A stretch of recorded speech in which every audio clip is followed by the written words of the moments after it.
বিএনপিকে তুড়ি মেরে উড়িয়ে দেওয়া যাবে না। জাতীয়তাবাদী শক্তির বিরুদ্ধে অপপ্রচারের অভিযোগ নেতাদের পেশি শক্তি ব্যবহার করে ক্ষমতায় আসা যাবে না, হুঁশিয়ারি এনসিপির। হাইকোর্টের আদেশে টিউলিপের ফ্ল্যাট জালিয়াতির মামলার কার্যক্রম স্থগিত। তদন্ত চলা অবস্থায় স্থগিতাদেশ অস্বাভাবিক বলছেন আইনজীবী। আপিলের সিদ্ধান্ত দুদকের। রোগী ভর্তি হলেও মিলছে না সিট। অসহযোগিতার অভিযোগ স্টাফদের বিরুদ্ধে। লম্বা লাইনে ভোগান্তিতে বয়োজ্যেষ্ঠ ও গুরুতর অসুস্থরা। নানা সংকটে জাতীয় চক্ষু হাসপাতাল।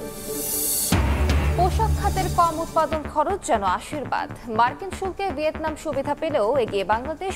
চলমান আলোচনায় শক্ত অবস্থানে থাকার পরামর্শ অর্থনীতিবিদদের।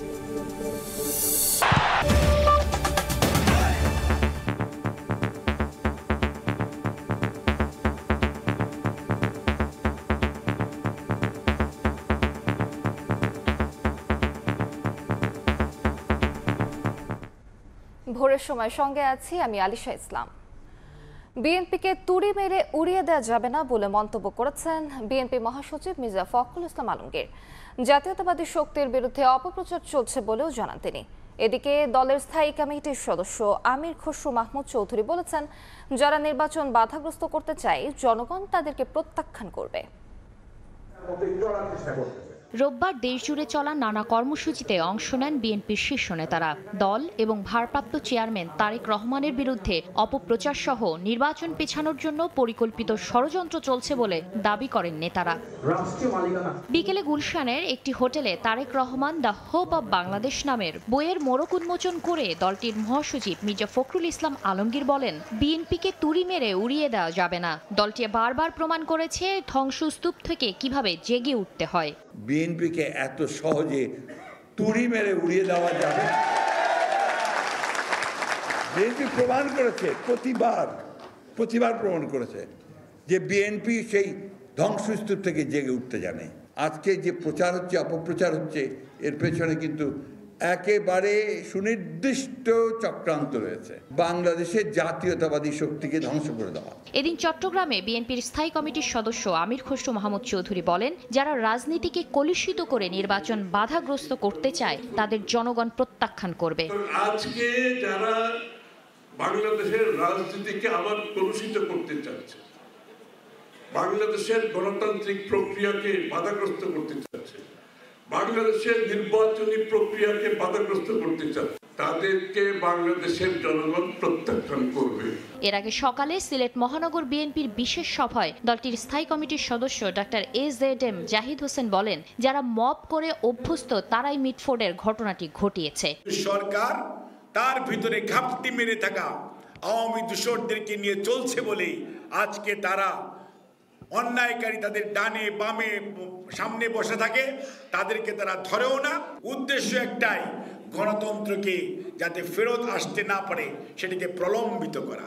গেল 10 মাসে জুলাই হত্যার বিচার সরকার করতে পারেনি বলেও অভিযোগ করেন বিএনপি নেতারা। জনগণের সমর্থিত সরকার ছাড়া। শাতিলা শারমিন, সময় সংবাদ। পেশি শক্তি ব্যবহার করে আর কেউ ক্ষমতায় আসতে পারবে না বলে হুঁশিয়ারি দিয়েছেন এনসিপির আহ্বায়ক নাহিদ ইসলাম।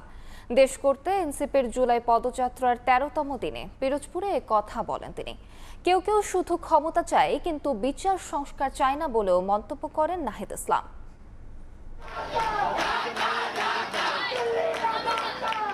রোদবৃষ্টি উপেক্ষা করি জাতীয় নাগরিক পার্টির 13তম দিনের জুলাই পদযাত্রা পিরোজপুর ও ঝালকাঠিতে। রোববার বিকেলে আহ্বায়ক নাহিদ ইসলামের নেতৃত্বে এনসিপির কেন্দ্রীয় নেতারা আসেন ঝালকাঠিতে। স্লোগানে জুলাই বিপ্লবের নায়কদের স্বাগত জানান স্থানীয় নেতাকর্মীরা।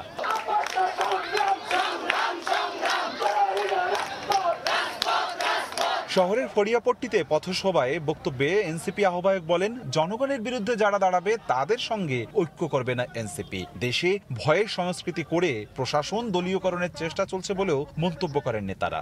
এমন একটা রাজনৈতিক দল আমরা তৈরি করতে চাই যেই দলটা হবে গণমানুষের দল, যেই দলটা মানুষের সমস্যা নিয়ে কাজ করবে, মানুষের পাশে দাঁড়াবে, মানুষের মর্যাদা নিশ্চিত করবে।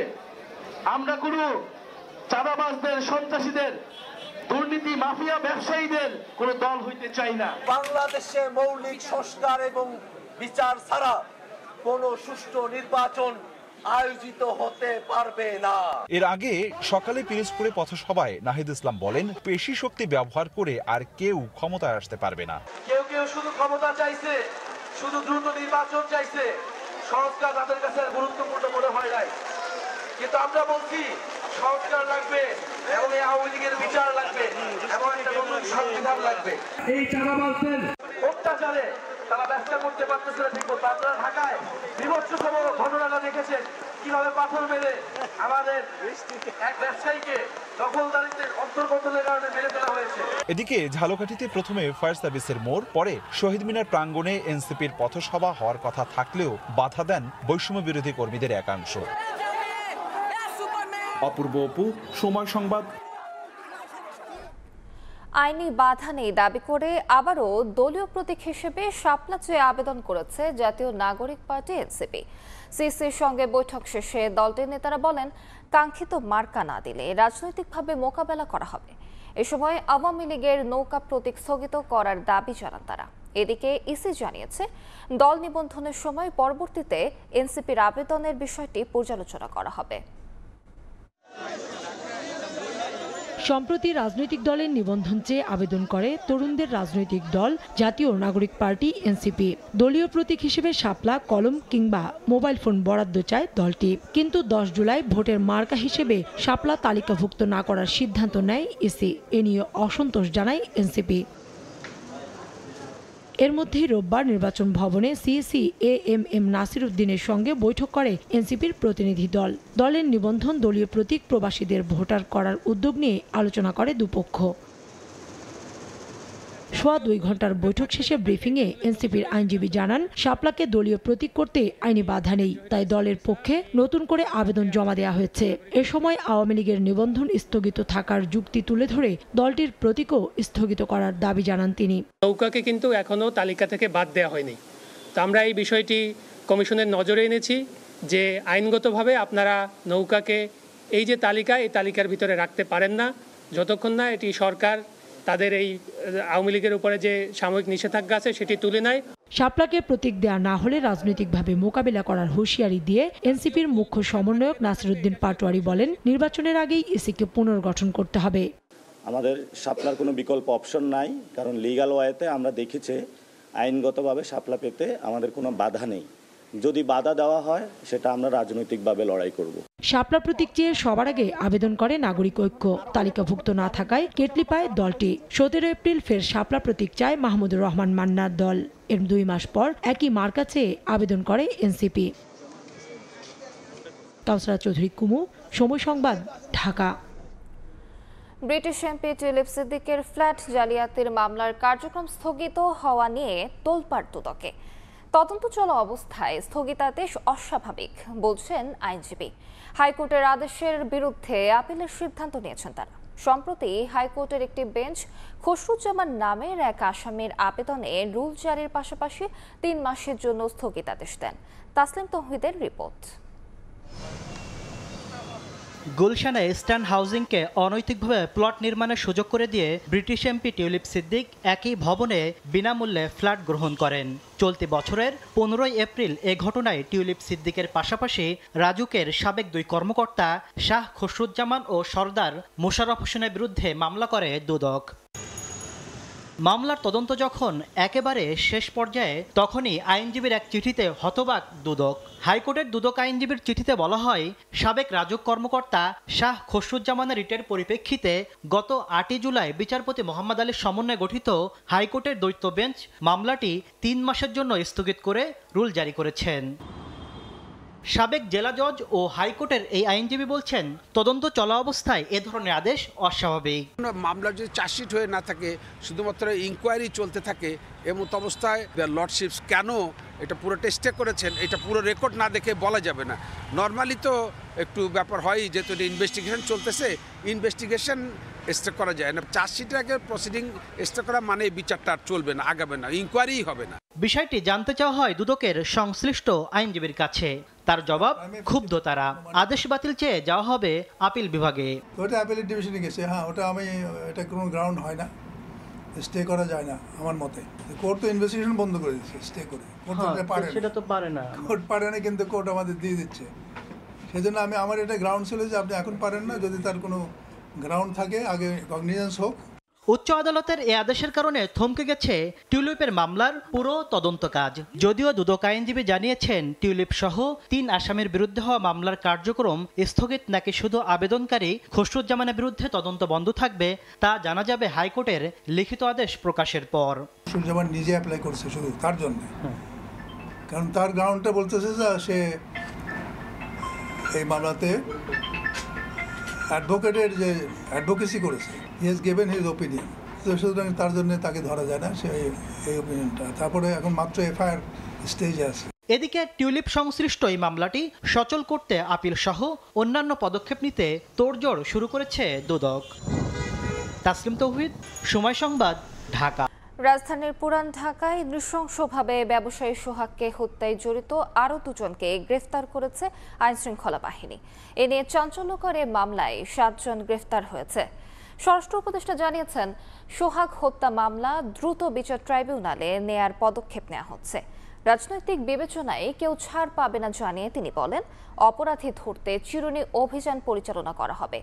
এদিকে বিচার বিভাগীয় তদন্ত চেয়ে হাইকোর্টে রিট করেছেন এক আইনজীবী। ফুঁসছে শিক্ষার্থীরা।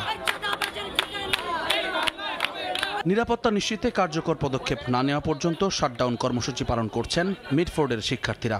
রোববার দুপুরে মেডিকেল কলেজ থেকে বিক্ষোভ মিছিল বের করেন তারা। এ সময় বহিরাগতদের প্রবেশ ঠেকানো, ফুটপাতের দোকান উচ্ছেদ ও আনসার বাহিনীকে আরও সক্রিয় হওয়ার দাবি তোলেন শিক্ষার্থীরা। সোহাগ হত্যার বিচার চেয়ে এদিন রাজধানীতে বিভিন্ন কর্মসূচি পালন করা হয়। ঢাকা কলেজ থেকে বিক্ষোভ মিছিল বের করেন শিক্ষার্থীরা। সায়েন্স ল্যাব হয়ে পুনরায় ঢাকা কলেজ গেটে গিয়ে শেষ হয় মিছিলটি।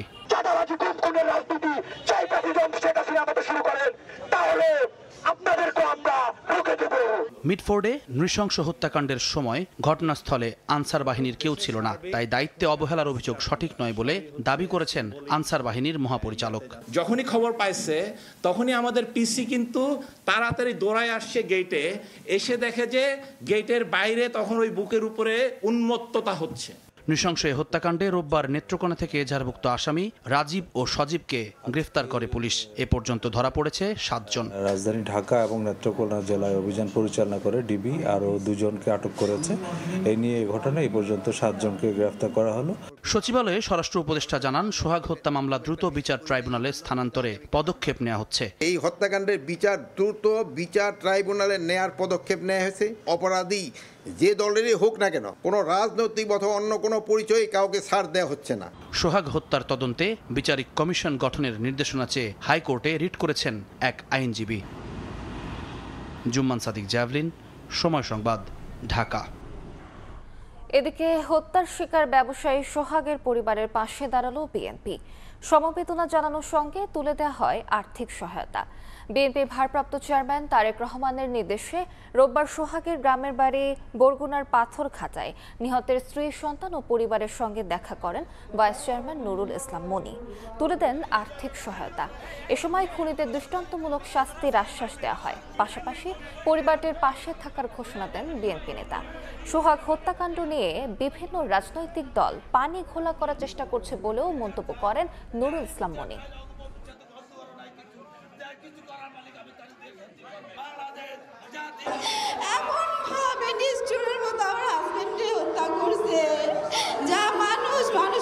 পারে না।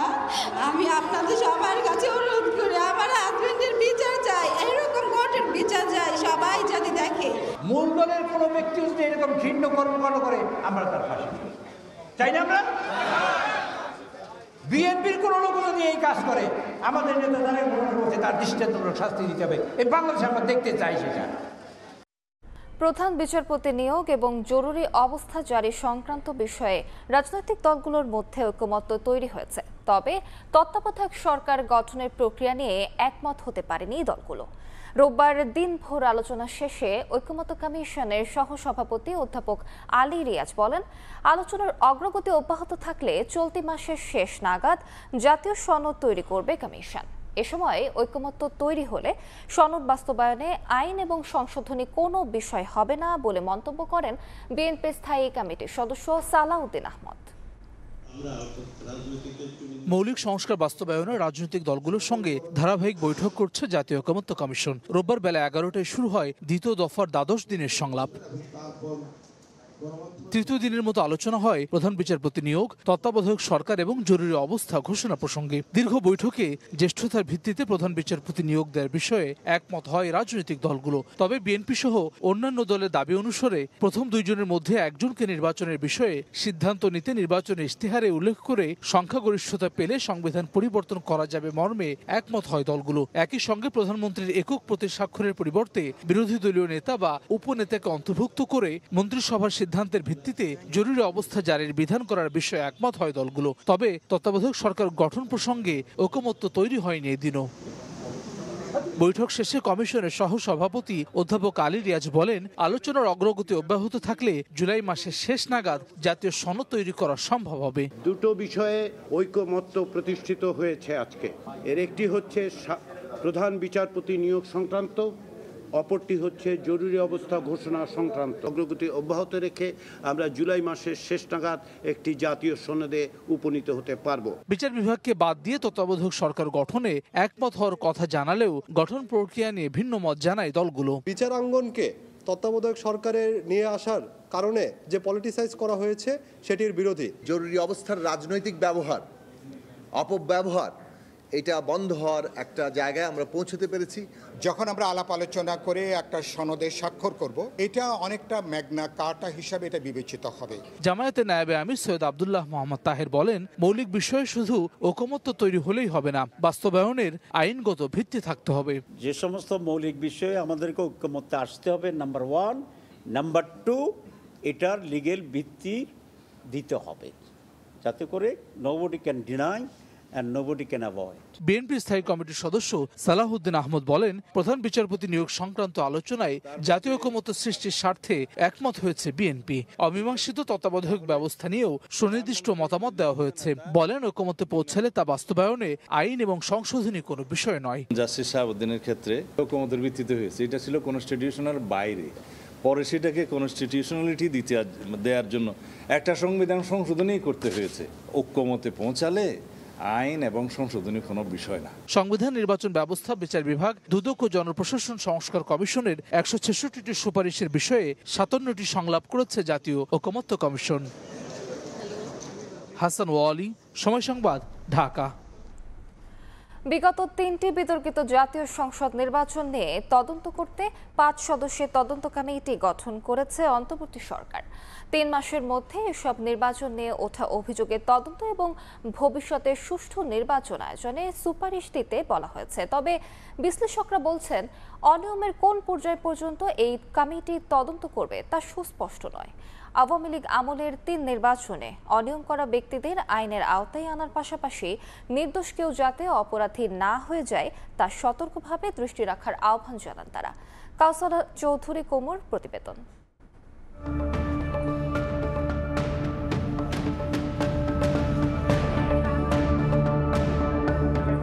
কিছুটা কেন্দ্র আক্রান্ত হয়েছে। নির্বাচন 2018 একটু স্বস্তিদায়ক মনে হয়েছে। 2014 সালের 10ম, 2018 সালের 11 ও 2024 সালের দ্বাদশ জাতীয় সংসদ নির্বাচন বাংলাদেশের নির্বাচনের ইতিহাসে ব্যাপকভাবে আলোচিত ও সমালোচিত। 10ম জাতীয় নির্বাচনকে বিনা ভোটের, বিনা প্রতিদ্বন্দ্বিতার নির্বাচন বলা হয়। একাদশ সংসদ নির্বাচনে রাতেই ভোট হয়ে গিয়েছিল বলে অভিযোগ আছে। আর দ্বাদশ জাতীয় সংসদ নির্বাচনকে বলা হয় ডামি নির্বাচন। অন্তর্বর্তী সরকার দায়িত্ব নেওয়ার পর এই 3টি নির্বাচনের সাথে যুক্ত ব্যক্তিদের বিচার করা সহ নির্বাচনগুলো নিয়ে তদন্ত করার দাবি ওঠে বিভিন্ন মহল থেকে। এরই মধ্যে সাবেক 2 প্রধান নির্বাচন কমিশনার KM নুরুল হুদা ও কাজী হাবিবুল আউয়ালকে এক মামলায় গ্রেফতার করা হয়েছে। অন্তর্বর্তী সরকার 26 জুন বিগত 3টি নির্বাচন নিয়ে উত্থাপিত অভিযোগ তদন্তে হাইকোর্ট বিভাগের একজন সাবেক বিচারপতির নেতৃত্বে 5 সদস্যের কমিটি করেছে। কমিটিতে সাবেক আমলা, বিশ্ববিদ্যালয়ের শিক্ষক, আইনজীবী ও নির্বাচন বিশেষজ্ঞ রাখা হয়েছে। 30 সেপ্টেম্বরের মধ্যে নির্বাচনের অভিযোগ তদন্ত করে সংশ্লিষ্ট সকল পক্ষের দায় পর্যালোচনা করার পাশাপাশি ভবিষ্যতে সুষ্ঠু নির্বাচন আয়োজনে সুপারিশ তাদের প্রতিবেদনে তুলে ধরবেন। এই ধরনের কমিটি যখন হবে তখন এটা কোন আইনের অধীনে কাজ করবে সে আইনটা কি? রাষ্ট্রবিজ্ঞানী সাব্বির আহমেদ বলেন, সংশ্লিষ্ট সকলের পাশাপাশি সকল রাজনৈতিক দলের দায়ও মূল্যায়ন করতে হবে প্রশ্নবিদ্ধ নির্বাচন আয়োজনে। আইনেরও কিছু লুপহোলস আছে, খালি তো আপনার সদিচ্ছার উপরে ছেড়ে দিলে হবে না। কেন বিরোধী দল এত ব্যাপক হারে বয়কট করলো? এইরকম ব্যাপক হারে বিশ্বে কোথাও আছে কিনা নির্বাচন বয়কট করার সিদ্ধান্ত? এটা আমার জানা নাই। তিনি বলেন, সাবেক সিইসিদের বয়ান এই কমিটির শোনা উচিত, দায়িত্ব পালনের ব্যর্থতা বের করতে হবে। যেখানে নির্বাচন কমিশনের সামনে কি অপশন ছিল যে আপনার এই যে গভর্নমেন্টের অর্ডার ভায়োলেট করার, তার কাছে কোনো অপশন ছিল কি না, সেই অপশনগুলো সে কাজে না লাগাইতে পারল না। নির্বাচন পর্যবেক্ষক মুনিরা খান বলেছেন, নির্বাচন আয়োজনে যুক্ত কোন পর্যায়ের কর্মকর্তা পর্যন্ত তদন্ত হবে তা নিয়ে কিছু বলা নেই। তারা কি শুধুমাত্র নির্বাচন কমিশন এবং কমিশনে যারা বসে আছে তাদের বিচার করবে? প্রিজাইডিং অফিসার বলি, রিটার্নিং অফিসার বলি, ল অ্যান্ড অর্ডার সিচুয়েশন যারা দেখে যায় তাদের কথা বলি, সবাইকে কি বিচারের আওতায় আনবো? আগামী জাতীয় নির্বাচনকে প্রশ্নের ঊর্ধ্বে রাখতে কমিটিকে সঠিকভাবে তদন্ত করার আহ্বান জানান এই নির্বাচন পর্যবেক্ষক। বলেন, নির্বাচন কমিশনকে স্বাধীনভাবে কাজ করতে না দিলে আবারও হারাবে ভোটের স্বচ্ছতা। কাউসার চৌধুরী কুমু, সময় সংবাদ, ঢাকা। এবার রক্তাক্ত জুলাই প্রসঙ্গ।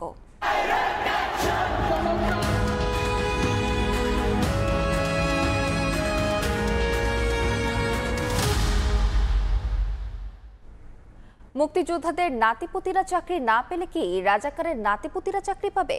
শেখ হাসিনার এই এক কথায় আওয়ামী লীগ সরকারের পতনের কফিনে যেন শেষ পেরেক ঠুকে দেয়। শিক্ষার্থীদের কটাক্ষ করে দেয়া সেই বক্তব্যের প্রতিবাদে মধ্যরাতেই বিক্ষোভে ফেটে পড়েন শিক্ষার্থীরা।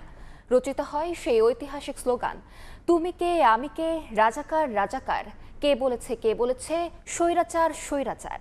24 জুলাইয়ের গুরুত্বপূর্ণ এই দিনটি কেমন ছিল জানবো মাইমুনা হায়দার চৌধুরীর প্রতিবেদন থেকে। মুক্তিযুদ্ধের বিরুদ্ধে এত ক্ষোভ কেন যে রাজাকার নাতিপুতিরা সবকিছু পাবে, মুক্তিযোদ্ধারা পাবে?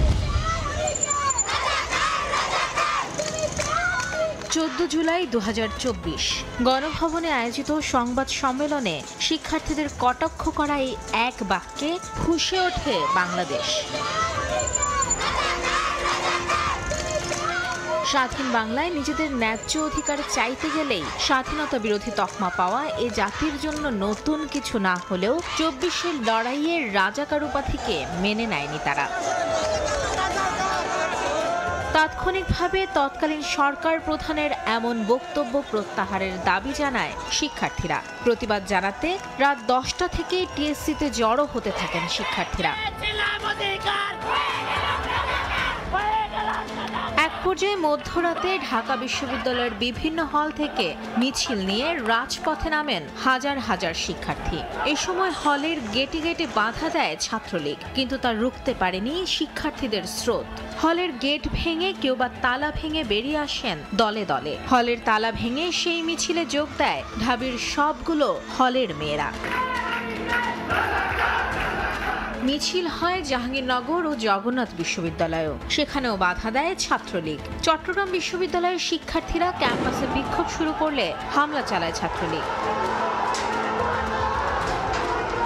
শেখ হাসিনার কথা যে এই কোটার সুবিধা কি রাজাকারের মুক্তিযোদ্ধার নাতি নাতনিরা পাবে না, তো কি রাজাকারের নাতি নাতনিরা পাবে? তো এই যে কটাক্ষ করা, তীব্র একটা হিংসা বিদ্বেষ পোষণ করা, এই সামগ্রিক চিত্রগুলো একটার পরে একটা এই ঘটনাটাকে একটি যৌক্তিক কোটা সংস্কার আন্দোলন থেকে এক দফার গণঅভ্যুত্থানের দিকে নিয়ে গিয়েছে। এর আগে বেলা 12টায় ঢাকা বিশ্ববিদ্যালয়ের কেন্দ্রীয় গ্রন্থাগার থেকে বিক্ষোভ মিছিল নিয়ে পদযাত্রা শুরু করেন শিক্ষার্থীরা। এ সময় শাহবাগ, মৎস্য ভবন হয়ে হাইকোর্ট এবং 0 পয়েন্ট পর্যন্ত ছড়িয়ে যায় শিক্ষার্থীদের অবস্থান। বেলা 1:30টায় 0 পয়েন্টে যান চলাচল বন্ধ হয়ে যায়। বারবার বাধার মুখে পড়লেও শিক্ষার্থীদের গণপদযাত্রা এগোতে থাকে বঙ্গভবনের দিকে। এক পর্যায়ে পুলিশের ব্যারিকেড ভেঙে এগিয়ে যান তারা। এরপর সকল গ্রেডে কোটার যৌক্তিক সংস্কারের দাবিতে রাষ্ট্রপতি বরাবর স্মারকলিপি দেন শিক্ষার্থীদের 12 সদস্যের প্রতিনিধি দল। দাবি মানতে দেয়া হয় 24 ঘন্টার আলটিমেটাম। একই দাবিতে 17 জেলায় পদযাত্রা ও বিক্ষোভ করেন শিক্ষার্থীরা। কোটা পুনর্বহালের নির্দেশ দিয়ে হাইকোর্টের পূর্ণাঙ্গ রায়ও প্রকাশ হয় 14 জুলাই। মাইমুনা হায়দার চৌধুরী, সময় সংবাদ, ঢাকা। শয্যা সংকটে শেরেবাংলা নগরের জাতীয় চক্ষু বিজ্ঞান ইনস্টিটিউট ও হাসপাতাল বহির্বিভাগ ও জরুরি বিভাগে রোগী ভর্তি নিলেও দিতে পারছে না সিট। স্টাফদের বিরুদ্ধে আছে অসহযোগিতার অভিযোগ। লম্বা লাইনে দীর্ঘ অপেক্ষায় ভোগান্তিতে পড়ছেন বয়োজ্যেষ্ঠ ও গুরুতর অসুস্থ রোগীরা। হাসপাতাল পরিচালক বলছেন, সক্ষমতার 5 গুণ বেশি রোগের সেবা দিচ্ছেন তারা। মানোন্নয়নে 250 শয্যার এই হাসপাতালকে 500 শয্যায় উন্নীতকরণের চেষ্টা চলছে। সবকিছু ঠিক থাকলে 2026 সালের জানুয়ারিতে শুরু হবে অবকাঠামো বর্ধিতকরণের কাজ। শাহিনুর রহমান ও শরীফ রুবেলের তোলা ছবিতে রিপোর্ট করেছেন সাইফুল রুদ্র।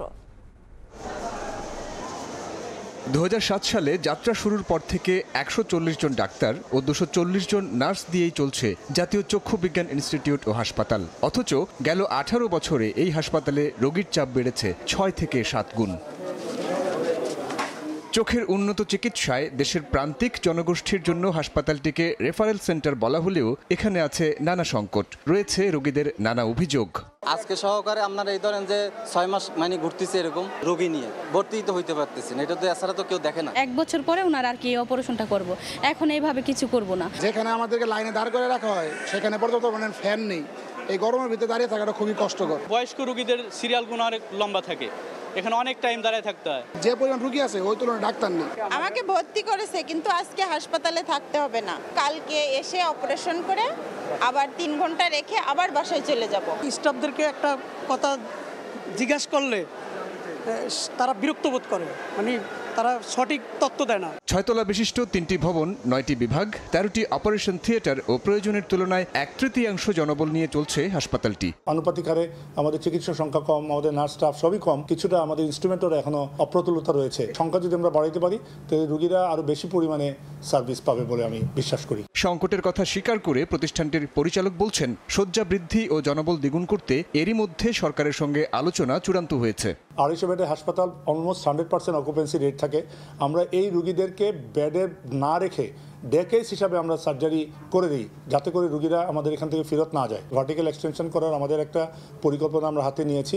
ডিপিপি প্রায় আমরা সমাপ্তির পথে। পরিচালক আরও জানান, প্রকল্প বাস্তবায়নে প্রস্তুত করা হয়েছে খসড়া প্রস্তাব। অবকাঠামো বর্ধিতকরণে প্রস্তাবিত ব্যয় ধরা হয়েছে 420 কোটি 20 লাখ টাকা। হাসপাতালের 6 তলা বিশিষ্ট 3টি ভবন বাড়িয়ে করা হবে 10 তলা। কাজ শুরু হবে 2026 সালের জানুয়ারিতে, আর প্রকল্প বাস্তবায়নে সময় লাগবে 2 বছর। সাইফুল রুদ্র, সময় সংবাদ, ঢাকা। তার মধ্যেই কর্পোরেট খাতকে মিনিকেট বাজারজাত বন্ধের নির্দেশ দিয়েছে ভোক্তা অধিদপ্তর। 30 দিনের মধ্যে কার্যকর না করলে কঠোর ব্যবস্থা নেওয়ার হুঁশিয়ারি দিয়েছেন সংস্থাটির মহাপরিচালক। রোববার কার্বন বাজারে মতবিনিময় সভায় সিদ্ধান্ত বাস্তবায়নের প্রতিশ্রুতি দেন কর্পোরেট প্রতিষ্ঠানের প্রতিনিধিরা। ধানের জাত নেই, অথচ মিনিকেট চালে সয়লাভ বাজার। মূলত মোটা চাল ছাঁটাই ও পলিশ করে মিনিকেট নামে বাজারজাত করা হচ্ছে। 85 টাকা কেজি দরে এই চাল কিনে ঠকছেন ভোক্তা। এই অবস্থায় মিনিকেট নামে চাল বাজারজাত করা প্রতারণার শামিল উল্লেখ করে তা সরবরাহ বন্ধে কয়েক দফা উদ্যোগ নেয় সরকার, যদিও কাজের কাজ কিছুই হয়নি। এমন প্রেক্ষাপটে মিনিকেট চাল নিয়ে আবারও নতুন সিদ্ধান্তের কথা জানালো ভোক্তা অধিকার সংরক্ষণ অধিদপ্তর। আগামী 15 দিনের মধ্যে একটা ব্যবস্থা নেওয়া, যেটা সংশোধনমূলক ব্যবস্থা, সেটা হলো প্রধানত আমি বলবো যে এই ধরনের অনুযায়ী যেটা নীতিমালার সাথে বাধ্যত, আপনাদের কথা অনুযায়ী বাধ্যত সাংঘর্ষিক মনে হচ্ছে। আপনারা হ্যান্সফোর্ড ফ্রম টুডে আর এই নামে কোনো বস্তা বাজারজাত করবেন না। সরকারি সিদ্ধান্ত মেনে ধানের প্রকৃত নামেই চাল বাজারজাত করার প্রতিশ্রুতি দিয়েছে কর্পোরেট প্রতিষ্ঠানগুলো। তবে এক্ষেত্রে কৃষক ও মিল পর্যায়ে ধানের যাতে সত্যতা নিশ্চিত করার দাবি জানান তারা। ধান গবেষণা অনুযায়ী মিনিকেট বলে কিছু নাই, কিন্তু কৃষক কিন্তু মিনিকেট চাষ করতেছে, কৃষক মিনিকেট বিক্রি করতেছে, ট্রেডাররা মিনিকেট বিক্রি করতেছে, আমরা মিনিকেট কিনতেছি এবং আমরা মিনিকেট চাউল বিক্রি করতেছি। যখন আমরা জিরাশাল নামে ব্যাগে দিয়েছি, জুট ব্যাগে, এটা গ্রহণযোগ্যতা পায়নি কাস্টমারের কাছে। আমরা যেহেতু বাজারে যখন যাচ্ছি তখন এটাকে জিরা ধান বলছে, তা আমরা যদি জিরা ধান নামেও যদি জিরা চাল নামেও লিখি তাহলে আবার কিন্তু অনুমোদিত যে শব্দ ওই শব্দ দ্বারা সাপোর্ট করে না। এমন দাবির মুখে প্রতিটি জেলায় ডিসিদেরকে অননুমোদিত চাল সরবরাহ ঠেকাতে কঠোর হওয়ার নির্দেশনা দেওয়া হবে বলে জানান ভোক্তার ডিজি। আজকে আমি সব ডিসিকে ফোন করে বলবো যে যার যার ডিস্ট্রিক্টে মিল থেকে। এম.এস. আরিফিন, সময় সংবাদ, ঢাকা।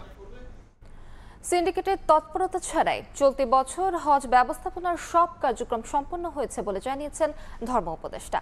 বলেন, এবার সৌদিতে বাড়ি ভাড়া ও সার্ভিস চার্জ কমায় প্রথমবার সরকারি প্যাকেজের উদ্বৃত্ত 8,98,90,183 টাকা ফেরত পাচ্ছেন হাজিরা। আর হজ করতে গিয়ে 45 জন মারা গেছেন বলে জানান তিনি।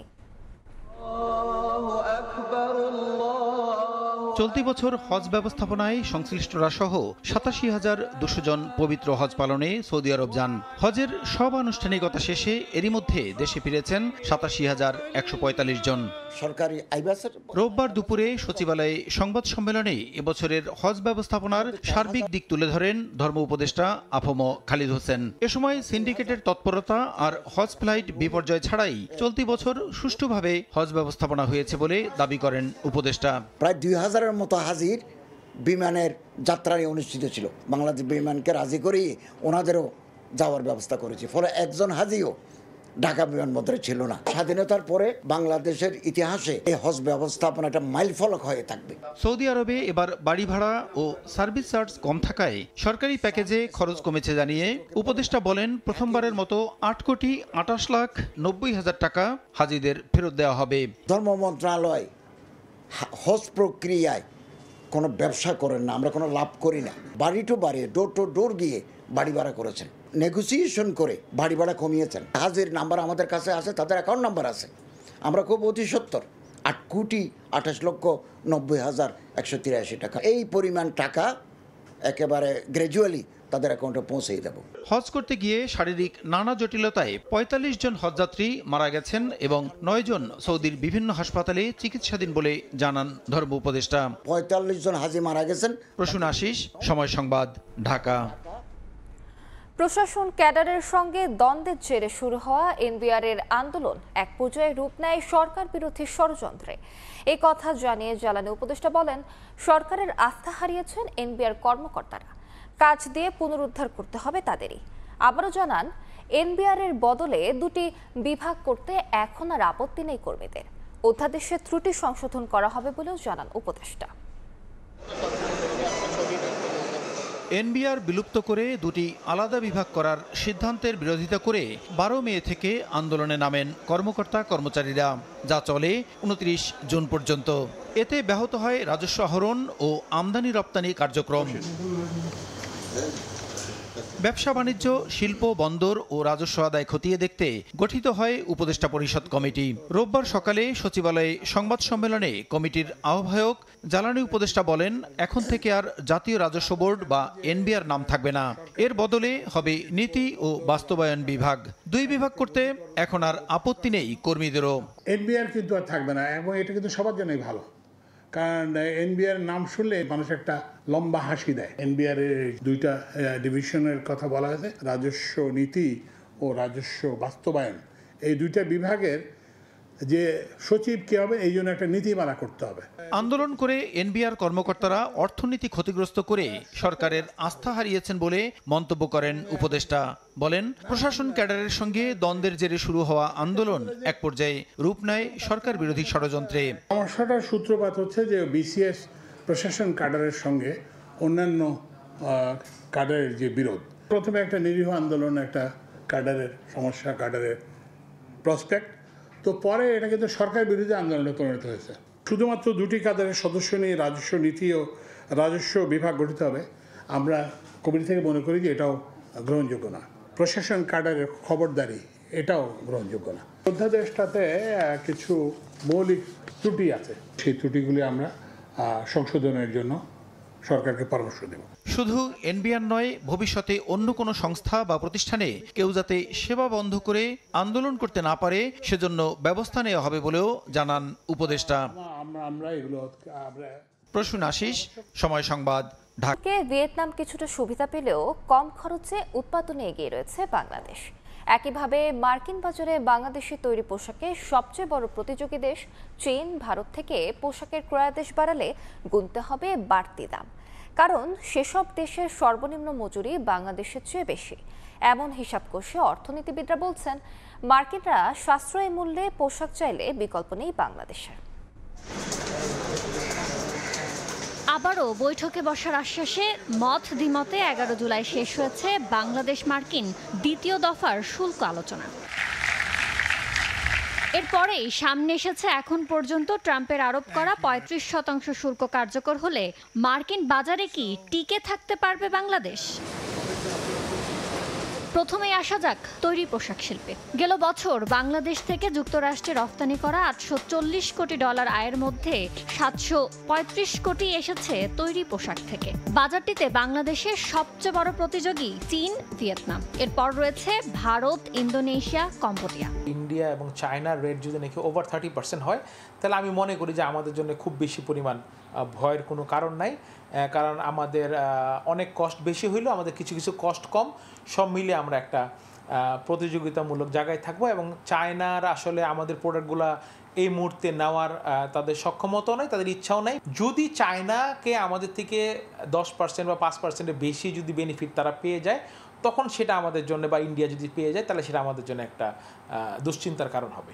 তথ্য বিশ্লেষণ বলছে 20% মার্কিন শুল্ক নিয়ে বাংলাদেশের চেয়ে কিছুটা সুবিধাজনক অবস্থানে থাকলেও উৎপাদন খরচে পিছিয়ে রয়েছে ভিয়েতনাম। কারণ বাংলাদেশে যেখানে সর্বনিম্ন মাসিক মজুরি $113, ভিয়েতনামে অঞ্চলভেদে রয়েছে $140 থেকে $200। একইভাবে ভারতের শুল্ক 26% হলেও মজুরি রয়েছে $148 থেকে $182। চীনা পণ্যের শুল্ক যেমন বাংলাদেশের থেকে বেশি, তেমনি দেশটিতে সর্বনিম্ন মজুরি $225 থেকে $307।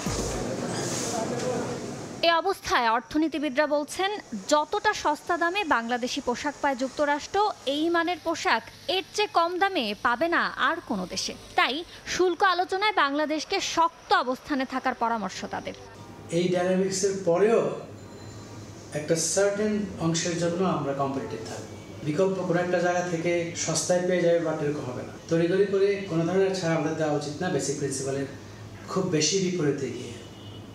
কিছু টুকটাক যেখানে আমার মনে হয় কাছাকাছি আছে, অন্য দেশের সাথে মোটামুটি আমেরিকা বা সেখানে কিছু আমদানি বাড়ানোর শুল্ক অ্যাডজাস্টমেন্টের ব্যবস্থা করা যেতেই পারে।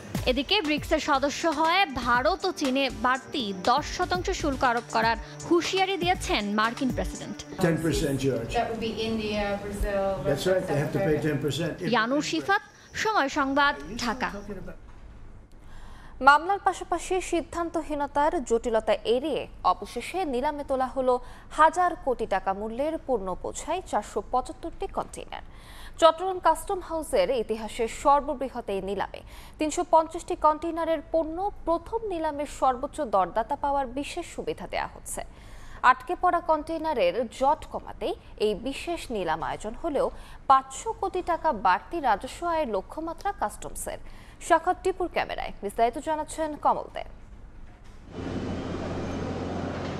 অবশেষে জাতীয় রাজস্ব বোর্ড থেকে চূড়ান্ত অনুমোদন আসার পর উন্মুক্ত হয়ে গেছে চট্টগ্রাম কাস্টম হাউজের রেকর্ড সৃষ্টিকারী 475টি কন্টেনার বোঝাই পণ্য বিক্রির ই-অকশন প্রক্রিয়া।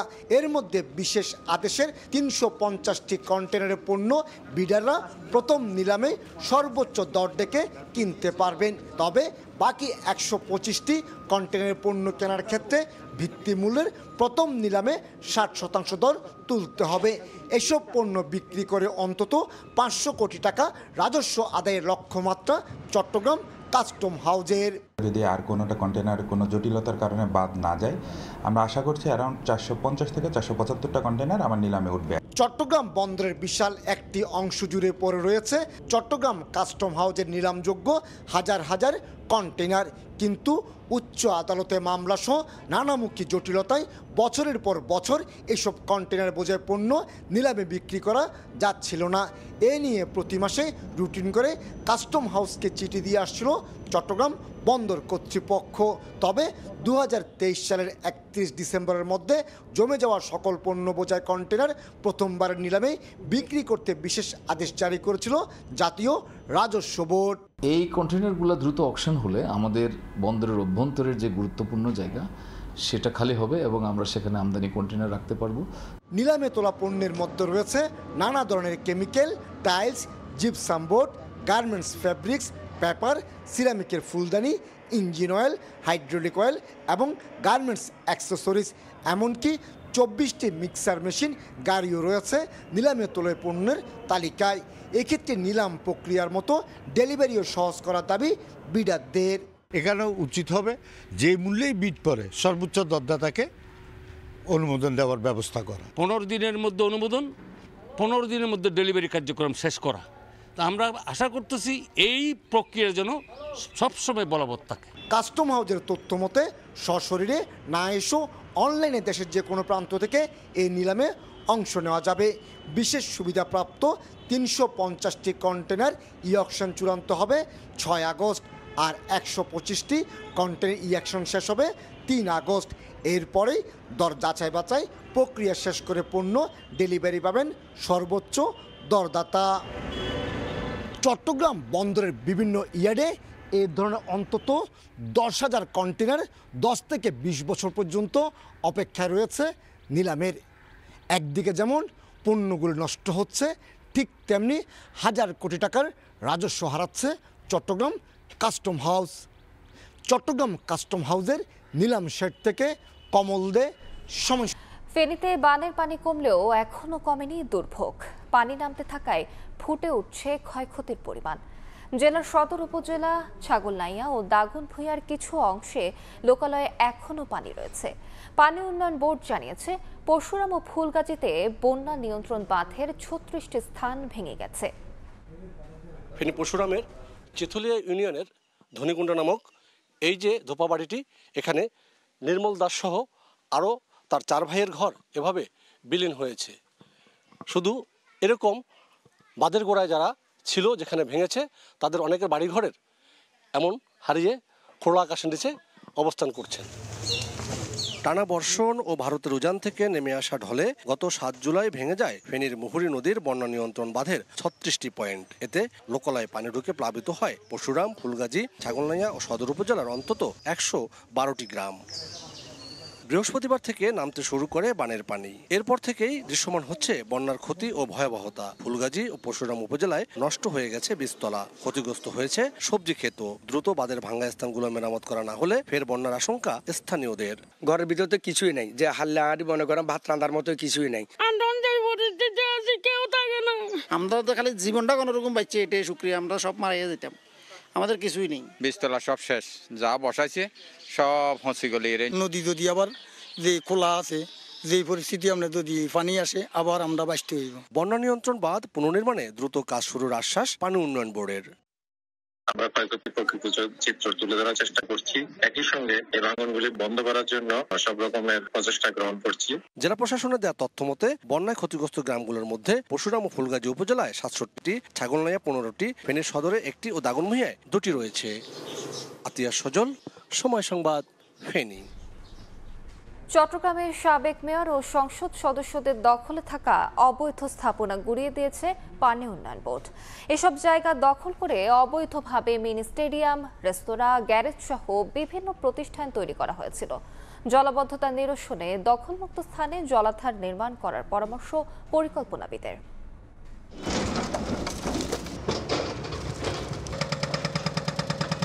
বুলডোজার আর এক্সকেভেটর দিয়ে ভেঙে দেওয়া হচ্ছে অবৈধ স্থাপনা, উদ্ধার করা হচ্ছে বেদখল জায়গা। চট্টগ্রামের উত্তর হালিশহর থেকে উত্তর কাট্টলী পর্যন্ত পানি উন্নয়ন বোর্ডের মালিকানাধীন লিং রোডের দুই পাশে গড়ে ওঠা 40 একরের বেশি জায়গা এতদিন দখল করেছিলেন সাবেক মেয়র মঞ্জুর আলম, সাবেক সংসদ সদস্য দিদারুল আলম সহ আওয়ামী লীগ সরকারের দাপুটে নেতা এবং বিভিন্ন শিল্প গ্রুপ। এর আগে বেশ কয়েকবার উদ্যোগ নিলেও নানা বাধাই উচ্ছেদ করতে পারেনি পানি উন্নয়ন বোর্ড। তবে রাজনৈতিক পট পরিবর্তনের পর অবৈধ রেস্তোরাঁ, গ্যারেজ, মিনি স্টেডিয়াম সহ বিভিন্ন প্রতিষ্ঠান ভেঙে ফেলা হয়। 40 একর জায়গার টার্গেট নিয়েছি আমরা 3 দিনের মধ্যে।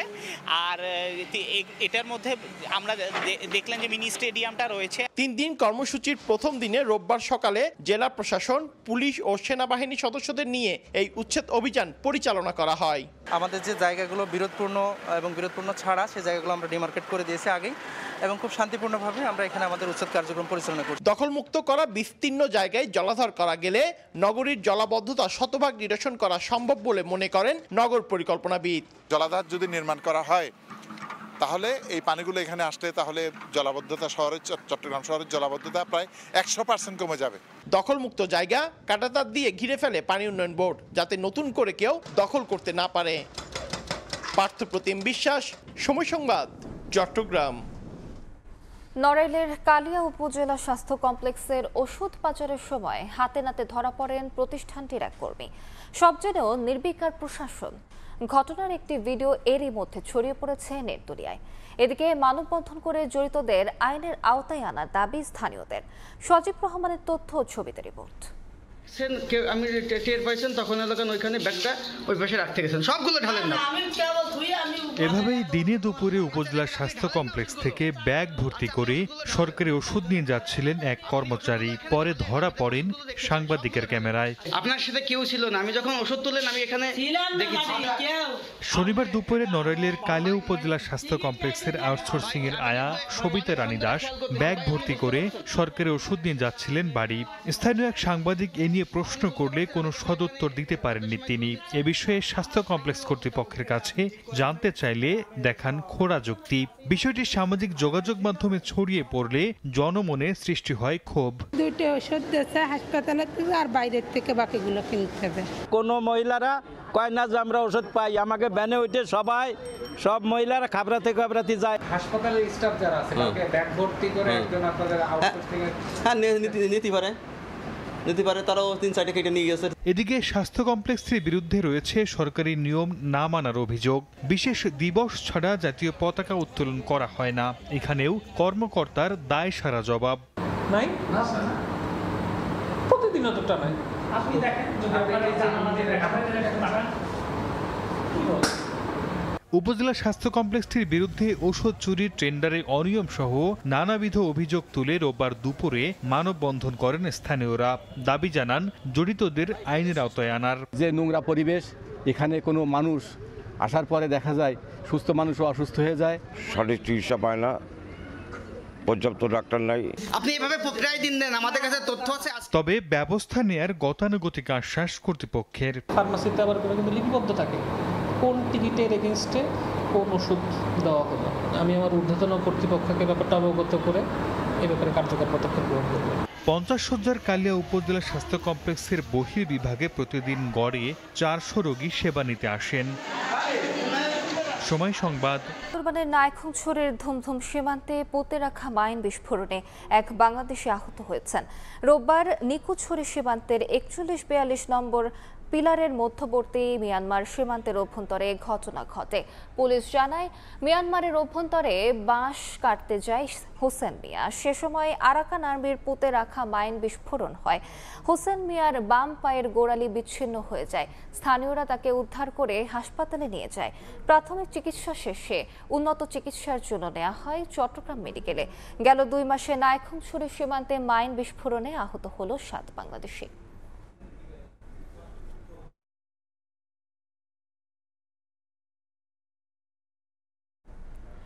ভোরের সময় ছিল আমার কাছে। পরবর্তী সংবাদগুলো জানাতে সঙ্গে থাকবেন মনির। ধন্যবাদ আলিশ আপনাকে। তেঁতুলিয়া নদীর ভয়াবহ ভাঙনের মুখে পড়েছে ভোলার চর ফ্যাশনের 3টি ইউনিয়নের প্রায় 4 কিলোমিটার এলাকা। ভিটে বাড়ি হারিয়ে নিঃস্ব শতাধিক পরিবার। নদীতে বিলীন কয়েকশো একর ফসলি জমি।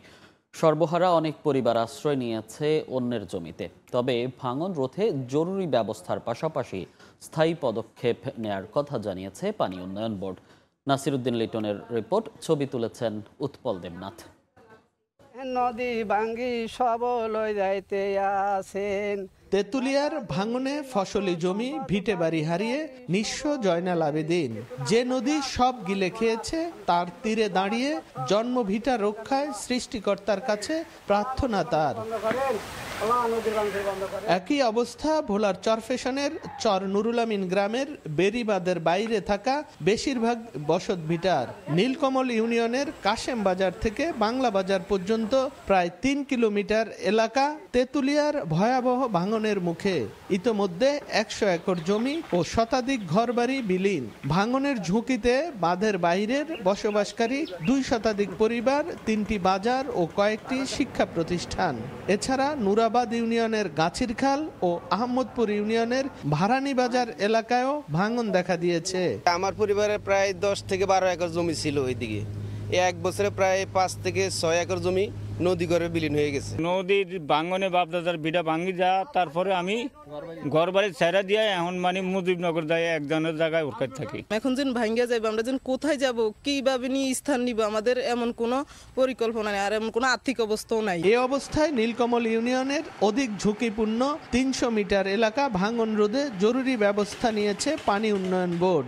ইতোমধ্যে ১১০ মিটার এলাকায় ৩০ লাখ টাকা ব্যয়ে জিও ব্যাগ ডাম্পিং করা হয়েছে।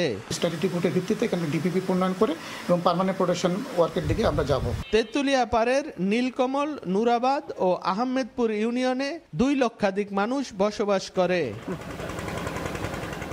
নাসিরউদ্দিন লিটন, সময় সংবাদ, ভোলা। টানা ১ সপ্তাহের বৃষ্টিতে জলাবদ্ধতার কবলে পটুয়াখালীর বিস্তীর্ণ ফসলি জমি। পানিতে তলিয়ে নষ্ট হয়ে গেছে আমন ধানের বীজতলাও। মৌসুমের শুরুতেই বড় ধরনের ক্ষতির মুখে কৃষকরা। এই অবস্থায় অনাবাদি থেকে যেতে পারে জেলার অনেক জমি। বিস্তারিত জানাচ্ছেন শিকদার জাবির হোসেন, ক্যামেরায় ছিলেন তৌকিব পেদা। কোথাও হাঁটু পানি, কোথাও আবার কোমর পানি। টানা বৃষ্টিতে ডুবে আছে ফসলি মাঠ। পটুয়াখালীতে টানা ১ সপ্তাহের বৃষ্টিতে জলাবদ্ধতার কবলে আমন ধানের জন্য তৈরি করা বীজতলা। কৃষি বিভাগের তথ্যমতে চলতি আমন মৌসুমে পটুয়াখালীতে ১৩,১২০ হেক্টর জমিতে বীজতলা করার লক্ষ্যমাত্রা নির্ধারণ করা হয়েছিল। এর মধ্যে ৩,৭৩৯ হেক্টর জমির বীজতলা তৈরি হয়েছিল, কিন্তু বৃষ্টিতে প্রায় ২,০৪২ হেক্টরের বীজতলা নষ্ট হয়ে গেছে।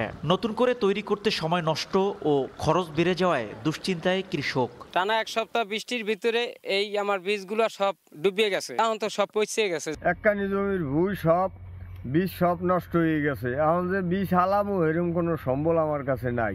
ধান পাওয়া যায় না, কিছু পাওয়া যায় না, টাকা পয়সা নাই মানুষের, কিভাবে কি করবে এরকম কোনো চিন্তা ভাবনা এখন মাথা কাজ করে না। সরকারিভাবে কোনো সহযোগিতা হইতে তাহলে একটু সুবিধা হইতে আমাদের জন্য। এই অবস্থায় ক্ষতি পুষিয়ে নিতে সরকারি সহযোগিতা ও আবহাওয়া স্বাভাবিক হওয়ার দিকে তাকিয়ে কৃষকরা। তবে আর্থিক প্রণোদনা সহ ক্ষতিগ্রস্তদের সব ধরনের সহযোগিতার আশ্বাস কৃষি বিভাগের। সামনে যদি আবার কোনো বৃষ্টিপাত না হয় এবং যদি জোয়ারে পানিতে নিমজ্জিত না হয়, সেক্ষেত্রে সম্পূর্ণ আবাদ করা সম্ভব হবে বলে আমরা মনে করি। চলতি মৌসুমে জেলায় ১,৯০,০০০ হেক্টর জমিতে আমন ধানের আবাদ করার লক্ষ্যমাত্রা নির্ধারণ করা হয়েছে। শিকদার জাবির হোসেন, সময় সংবাদ, পটুয়াখালী। ঘূর্ণিঝড় সিডরের পরে হতদরিদ্রদের জন্য নির্মিত আশ্রয়ন প্রকল্পের ঘরগুলো সংস্কারের অভাবে বসবাসের অনুপযোগী হয়ে পড়েছে। জরাজীর্ণ এসব ঘরে আশ্রিতরা মানবেতর জীবনযাপন করলেও মেরামতে উদ্যোগ নিচ্ছে না কর্তৃপক্ষ। অনেকেই চলে গেছেন অন্যত্র, তবে শিগগিরই বিষয়টি সমাধানের আশ্বাস উপজেলা প্রশাসনের। সুজন দামের ছবি ও মোহাম্মদ মনির হোসেন বাদলের তথ্য নিয়ে রিপোর্ট।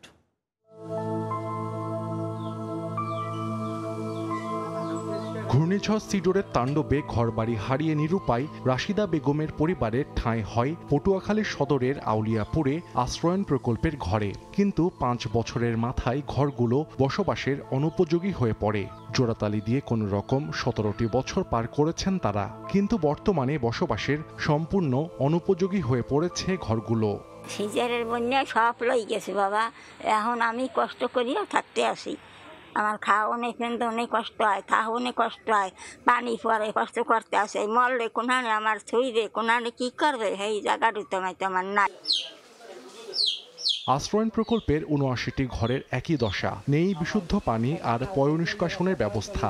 ঘরের ভেতরে পড়ে বৃষ্টির পানি, জোয়ারের পানিতে তলিয়ে যায় বসতভিটা। এসব দুরবস্থা থেকে রেহাই পেতে অন্যত্র চলে গেছে কয়েকশো পরিবার। ভাঙ্গা পড়ে গেছে, বাথরুমে যাইতে পারি না, পানির কলে পানি ওঠে না, ঘর দরজা পড়ে টিন টুন নষ্ট হয়ে গেছে, জোয়ারে পানিতে ঘরে পানি ওঠে, উপরে কোনো পানি পড়ে। কিস্তি এনে লোন টাকা দিয়া এই ঘরটা ঠিক করছি, থাকা যায় না, মারা যায়, কোনো থনের কোনো জায়গা নাই। এই জন্য আমরা একটু জায়গার ব্যবস্থা চাই যে আমাকে থোয়ার লেগিয়া। ঘর দোর ভাঙ্গা শুরু, কুত্তো মুত্তো সব ঘরে ওঠে, টিন মানে কিছু নাই, আমরা খুব কষ্টে আছি। ঘর দুয়ার সব তো ভাঙ্গে চুরি গেছে, আমাকে ঘরটা সমান করে দিতেন, দরজা ঠিক করে দিলে আমরা একটু ভালোভাবে থাকতে পারি। তবে শীঘ্রই ঘরগুলো মেরামত সহ প্রয়োজনীয় ব্যবস্থা নেওয়ার আশ্বাস উপজেলা প্রশাসনের। প্রকল্প আসে, সে কোনো প্রকল্প থেকে যদি আমার দেওয়ার সুযোগ থাকে সেটা আমি দিব, সরকারি কোনো সহায়তাও পায় এবং এটা যে সংস্কারের কোনো সুযোগ তারা পায় সেটা তারা এটাকে রক্ষণাবেক্ষণ করবে। এখানে তারা কবর দিতে চায়, এরকম এটা যদি তারা সিলেক্ট করে দেয় বা আমাদের কাছে একটা আবেদন করে আমরাও যদি সিলেক্ট করতে পারি, তো এরকম হলে হয়তো বা তাদের এই কবর দেওয়ার সমস্যার একটা সমাধান করার সুযোগ থাকতে পারে। ২০০৭ সাল থেকে এ পর্যন্ত জেলায় ৯,১২৩টি ব্যারাক হাউস নির্মাণ করা হয়। এতে প্রায় ৮,০০০ পরিবার বসবাস করছে। সময় সংবাদ, পটুয়াখালী। ভরা মৌসুমেও ঝালকাঠির সুগন্ধা ও বিষখালী নদীতে নেই ইলিশের দেখা। সকাল সন্ধ্যা নদীতে জাল ফেলেও ফিরতে হচ্ছে শূন্য হাতে। চরম দারিদ্রতা নেমে এসেছে জেলেদের ঘরে ঘরে। মৎস্য বিভাগ বলছে, আসন্ন পূর্ণিমা ও অমাবস্যাকে কেন্দ্র করে শিগগিরই ঝাঁকে ঝাঁকে ইলিশ ধরা পড়ার সম্ভাবনা রয়েছে। পলাশ রায়ের পাঠানো তথ্য, শামীম হোসেনের ছবিতে রিপোর্ট।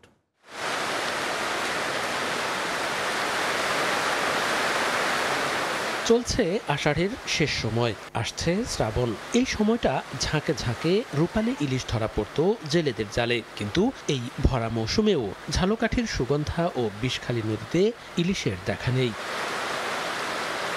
সকাল সন্ধ্যা নদীতে জাল ফেলেও মিলছে না মাছ।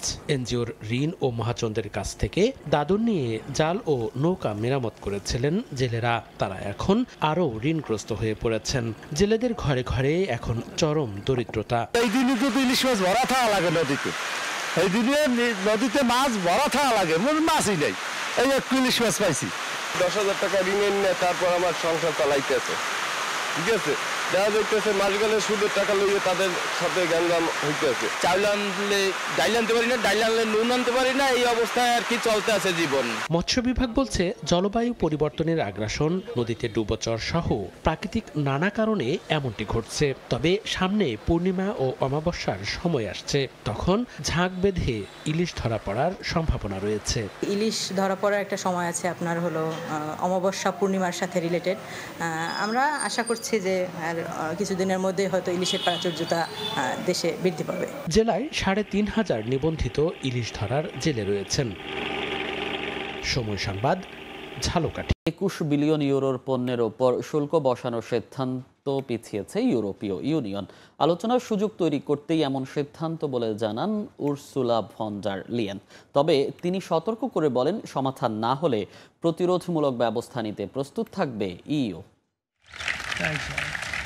মার্কিন প্রেসিডেন্ট ডোনাল্ড ট্রাম্পের ঘোষিত ৩০% শুল্ক কার্যকর হবে ১ আগস্ট থেকে। এর আগেই পাল্টা ব্যবস্থা হিসেবে যুক্তরাষ্ট্রের ২১ বিলিয়ন ইউরোর পণ্যের ওপর শুল্ক বসানোর কথা জানায় ইউরোপীয় ইউনিয়ন। তবে মার্চে স্থগিত হওয়া সেই প্রতিশোধমূলক সিদ্ধান্ত আবারও স্থগিতই রাখার কথা জানান কমিশনের president Ursula von der Leyen. আলোচনার সুযোগ তৈরি করতেই এমন সিদ্ধান্ত বলে জানান তিনি।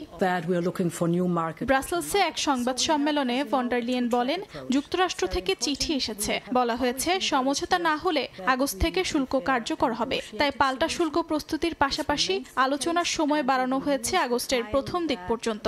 তবে তিনি সতর্ক করে বলেন, সমাধান না হলে ইইউ প্রস্তুত থাকবে প্রতিরোধমূলক ব্যবস্থা নিতে। এরই মধ্যে আলোচনার রূপরেখা নির্ধারণে সোমবার ব্রাসেলসে বৈঠকে বসছে ইউরোপীয় বাণিজ্য মন্ত্রীরা। জার্মান অর্থমন্ত্রী লার্স ক্লিংবেই বলেন, যুক্তরাষ্ট্রের সঙ্গে গঠনমূলক আলোচনা প্রয়োজন, তবে ব্যর্থ হলে ইউরোপীয় চাকরি ও ব্যবসার বাজার রক্ষায় কঠোর পদক্ষেপ নিতে হবে। অর্চিতা শেহজিন, সময় সংবাদ। যুক্তরাষ্ট্রের নতুন শুল্ক নীতিকে আত্মঘাতী, একতরফা ও বৈশ্বিক অর্থনীতির জন্য হুমকি হিসেবে দেখছে সংশ্লিষ্ট দেশগুলো। স্পেন, ইতালি ও মেক্সিকোর সাধারণ মানুষ এই স্বেচ্ছাচারী পদক্ষেপের তীব্র সমালোচনা করেছেন। পাল্টা পদক্ষেপের হুঁশিয়ারি দিয়েছে ইউরোপীয় ইউনিয়ন। ইউরোপের গালে যুক্তরাষ্ট্রের থাপ্পড় কিংবা ট্রাম্পের হুঙ্কার, এর মতো বাহারি হেডলাইনে ছেয়ে গেছে ইউরোপের দেশগুলোর সংবাদপত্র। আগামী 1 আগস্ট থেকে ইউরোপীয় ইউনিয়ন ও মেক্সিকোর পণ্য আমদানিতে 30% শুল্ক বসাচ্ছে যুক্তরাষ্ট্র।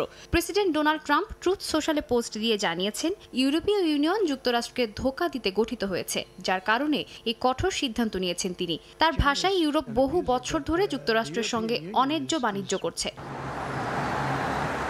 ইউরোপীয় দেশগুলোর নাগরিকরা তুমুল নিন্দা জানাচ্ছেন ওয়াশিংটনের এই সিদ্ধান্তে, সমালোচনা করছেন ট্রাম্পেরও। স্পেনের মাদ্রিদের বাসিন্দারা বলছেন, এই সিদ্ধান্তের প্রভাব পড়বে গোটা বিশ্বের ওপর। এটা একটা দুর্যোগ। এমন নির্বোধ, দিশেহারা প্রেসিডেন্ট যুক্তরাষ্ট্রে আগে আসেনি। আন্তর্জাতিক শুল্ক নিয়ে এক ভয়ঙ্কর খেলা খেলছেন তিনি।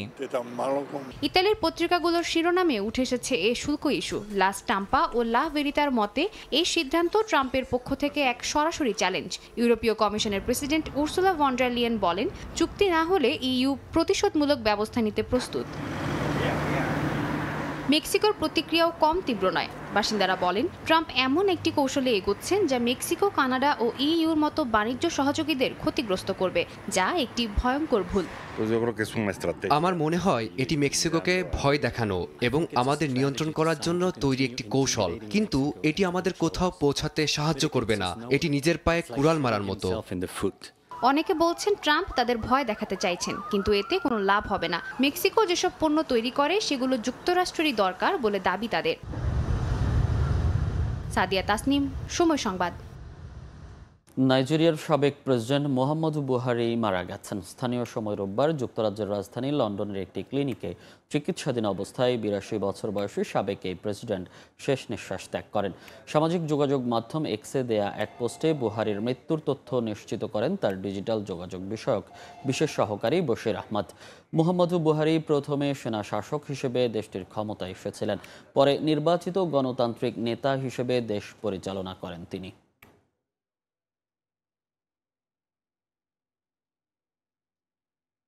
অভিযোগে 2 মাসে 6,000-এর বেশি প্রবাসীকে নিজ দেশে ফেরত পাঠিয়েছে কুয়েত সরকার। দেশটির বিভিন্ন স্থানে আইন শৃঙ্খলা বাহিনীর অভিযানে আইন ভঙ্গের কারণে আটক করা হয়েছিল এসব অভিবাসীদের। কুয়েতে অবস্থানরত বিদেশিদের আইন মেনে চলার আহ্বান জানিয়েছে কর্তৃপক্ষ। মঈন সুমনের রিপোর্টে বিস্তারিত। অবৈধ অভিবাসী মুক্ত দেশ গড়তে কুয়েত জুড়ে চলমান অভিযান আরো জোরদার করা হয়েছে। যেসব বিদেশি রেসিডেন্সি, শ্রম আইন সহ বিভিন্ন নিয়ম ভঙ্গ করছেন তাদের আটক করে ফেরত পাঠানো হচ্ছে নিজ দেশে। দেশটির স্বরাষ্ট্র মন্ত্রণালয়ের তথ্য মতে মে ও জুন মাসে মোট 6,300 বিদেশি নাগরিককে ফেরত পাঠানো হয়েছে। এর মধ্যে কাউকে পাঠানো হয়েছে নিরাপত্তা সংস্থার সুপারিশে, কাউকে আদালতের নির্দেশে। তবে ফেরত পাঠানোর মধ্যে কোন দেশের কতজন রয়েছেন তা প্রকাশ করেনি কুয়েত সরকার। গত বছর অবৈধ অভিবাসীদের জন্য সাধারণ ক্ষমা ঘোষণা দিয়েছিল কুয়েত সরকার। সে সুযোগের মেয়াদ শেষ হওয়ার পরেই শুরু হয় কঠোর অভিযান। পুরো প্রক্রিয়া তদারকি করছেন স্বরাষ্ট্রমন্ত্রী শেখ ফাহাদ ইউসুফ সৌদ আল সাবাহ নিজে। এদিকে শ্রমবাজারে শিথিলতা থাকায় নিয়োগকর্তারা সহজেই শ্রমিক আনতে পারছেন। পাশাপাশি সাহেল অ্যাপসের মাধ্যমে পার্ট টাইম কাজের সুযোগও রয়েছে, কিন্তু অনেকেই অনুমতি না নিয়ে অবৈধভাবে কাজ করায় পড়েছেন আইনি জটিলতায়। প্রবাসীরা বলছেন, নিরাপদে থাকতে হলে কুয়েতের আইন মেনেই চলতে হবে। প্রবাসীদের যারা এদেশে বসবাস করি তারা যেন এদেশের আইন কানুন মেনে চলি। সরকার আমাদেরকে যথেষ্ট সুযোগ সুবিধা দিয়ে রাখছে, এই সুযোগ সুবিধা আমরা গ্রহণ করে চলি। আমি এখানে বৈধভাবে, আমার কাগজপত্র সম্পূর্ণ এখানে আছে, আমি বৈধভাবে কাজ করতেছি, তাই আমার কোনো সমস্যা হয় না। কুয়েত সরকার জানিয়ে দিয়েছে, দেশের নিরাপত্তা ও শ্রমবাজারের শৃঙ্খলা বজায় রাখতে অভিযান চলবে নিয়মিতই। মঈন সুমন, সময় সংবাদ। সাকিব আল হাসানকে নিয়ে পরিবর্তন হচ্ছে বিসিবির অবস্থান। সাবেক অধিনায়কের জন্য সবসময় দরজা খোলা। বিসিবি পরিচালক ইফতেখার মিঠুর এমন বক্তব্যের পর এবার আরেক পরিচালক মাহবুব আনাম বললেন, মাঠে সাকিবের প্ল্যাকার্ড নিয়ে আসতে কোনো বাধা নেই। এদিকে বাংলাদেশ পাকিস্তান টি-20 সিরিজের টিকিটের মূল্য প্রকাশ করেছে বিসিবি। সম্প্রচার সত্ত্বেও প্রত্যাশিত অর্থে বিক্রি করতে না পারলেও টিকিটের দাম বাড়িয়েছে ক্রিকেট বোর্ড। বাংলাদেশের গ্রেটেস্ট ক্রিকেটার হচ্ছে সাকিবুল হাসান, এটার কোনো সেকেন্ড চয়েস কারো কোনো বলতে পারবেন না। তো সবসময় ডোর ইজ ওপেন। এখন এটা সিলেক্টর অ্যান্ড টিম ম্যানেজমেন্টের উপরে তারা কি চিন্তা করছে। কদিন আগেও সাকিব আল হাসানকে নিয়ে বিসিবিতে কেউ মুখ খুলতে চাইতেন না, তবে আমিনুল ইসলাম বুলবুল দায়িত্ব নেয়ার পর দৃশ্যপটে অনেকটাই পরিবর্তন এসেছে। গেল মাসে টেস্ট মর্যাদা প্রাপ্তির 25 বছর উদযাপন করেছে বিসিবি, যেখানে দেখা গেছে সাকিবের ছবি সম্বলিত পোস্টার। তবে সবশেষ বিপিএলেও ছিল ভিন্ন চিত্র। সাকিবের ছবি সহ পোস্টার বা প্ল্যাকার্ড নিয়ে সমর্থকদের মাঠে প্রবেশ করতে দেওয়া হয়নি। 5 আগস্ট পরবর্তী সময়ে সাকিবের বিরুদ্ধে স্টেডিয়াম এলাকায় বিক্ষোভ করেন সমর্থকরা। জাতীয় দলে সাবেক বিশ্বসেরা অলরাউন্ডারের ভবিষ্যৎ একরকম অনিশ্চিত। যদিও বাংলাদেশ পাকিস্তানের আসন্ন সিরিজে সমর্থকদের জন্য থাকছে না এবার কোনো বাধ্যবাধকতা। বিসিবির সকল ক্রিকেটারকে সম্মান জানায়। আপনি জানেন যে আমাদের অনার বোর্ডে সকলের নাম রয়েছে। আমরা যে 25 বছর ক্রিকেট পূর্তি করেছি, এখানে এমন কোনো ক্রিকেটার নাই যারা বাংলাদেশকে রিপ্রেজেন্ট করে যাদের ছবি ছিল না। সুতরাং এটাই প্রমাণ করে আমরা কিভাবে তাদেরকে শ্রদ্ধা জানাতে চাই। এদিকে আসন্ন টি-20 সিরিজের জন্য টিকিটের মূল্য প্রকাশ করেছে বিসিবি। গেল বছর সবশেষ জিম্বাবুয়ের বিপক্ষে টি-20 সিরিজের সর্বনিম্ন টিকিটের মূল্য ছিল 200 টাকা, সর্বোচ্চ 1500 টাকা। এবার সর্বনিম্ন টিকিটের মূল্য ধরা হয়েছে 300 টাকা, সর্বোচ্চ টিকিটের মূল্য 3500 টাকা। মোট টিকিটের 70% বিক্রি হবে অনলাইনে। বিসিবির নিজস্ব টিকিটিং প্ল্যাটফর্ম gobcbticket.com থেকে একজন সর্বোচ্চ 4টি করে টিকিট কিনতে পারবেন। ম্যাচের দিন অবিকৃত টিকিট বিক্রি হবে স্টেডিয়ামের বাইরের বুথে। আমরা যে টিকিট সার্ভারের মাধ্যমে টিকিটটা করছি, এটা ভেরি স্ট্রং সার্ভার, এবং বিপিএল ফাইনালের টিকিটগুলো অনলাইনেই বিক্রি হয়েছিল, আমাদের সার্ভার ডাউন হয়নি। সচরাচর একটা অভিজ্ঞতা হয়েছে যে খেলার দিনেও কিন্তু অনেক লোক এখানে এসে টিকিট কাটতে চায় এই খোঁজে। তো যেহেতু এটা আমাদের প্রথমবারই মেজরিটি আমরা অনলাইনে দিচ্ছি, সেখানেও একটা অংশ থেকে যাবে যারা ম্যাচ ডেতে খেলার টিকিট কাটতে আসবে। সবশেষ বিপিএল এর মতো এবারও জুলাই আন্দোলনে আহতদের জন্য ফ্রি টিকিটের ব্যবস্থা রেখেছে বিসিবি। গ্র্যান্ডস্ট্যান্ডের একটি ব্লকের 100 টিকিট বরাদ্দ থাকবে আন্দোলনে আহতদের জন্য। সাজিদ মুস্তাহিদ, সময় সংবাদ। অনূর্ধ্ব 18 এশিয়া কাপ হকিতে কাজাখস্তানকে 6-2 গোলে হারিয়ে ব্রোঞ্জ জিতেছে বাংলাদেশ নারী দল। এর আগে কখনো এই টুর্নামেন্টে অংশ নেয়নি বাংলাদেশ নারী দল। চীনের দাসহুতে তৃতীয় স্থান নির্ধারণী ম্যাচে আইরিন রিয়া হ্যাট্রিক করেন। যদিও ম্যাচে প্রথম গোল করে লিড নেয় কাজাখস্তান, এরপর আইরিনের হ্যাট্রিকে ম্যাচে ফেরে বাংলাদেশ। 3-1 গোলের লিড নেয় বাংলার নারীরা। তৃতীয় কোয়ার্টারে গোল করেন বাংলাদেশের অধিনায়ক রিমন সারিকা। শেষ কোয়ার্টারে কণা ও নিনিসেন রাখাইনের গোলে জয় নিশ্চিত হয় বাংলাদেশের। কাজাখস্তান 59 মিনিটে একটি গোল শোধ দিলেও জয় নিশ্চিত করতে পারেনি। শেষ পর্যন্ত 6-2 ব্যবধানে জয় নিয়ে মাঠ ছাড়ে বাংলাদেশ, আর তাতে প্রথমবারের মতো অনূর্ধ্ব 18 এশিয়া কাপ হকিতে অংশ নিয়েই পদক জিতল লাল সবুজের দল।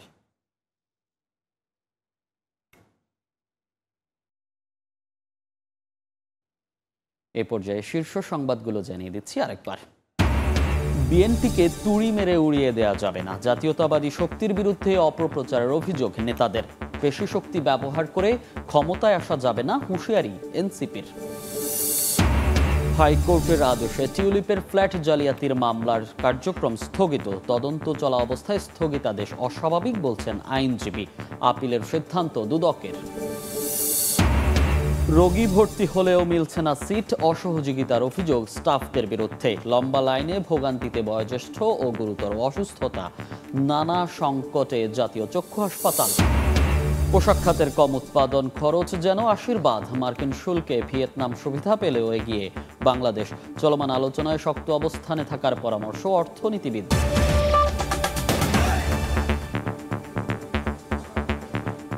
এই ছিল ভোরের সময়, সঙ্গে থাকুন সময়ের।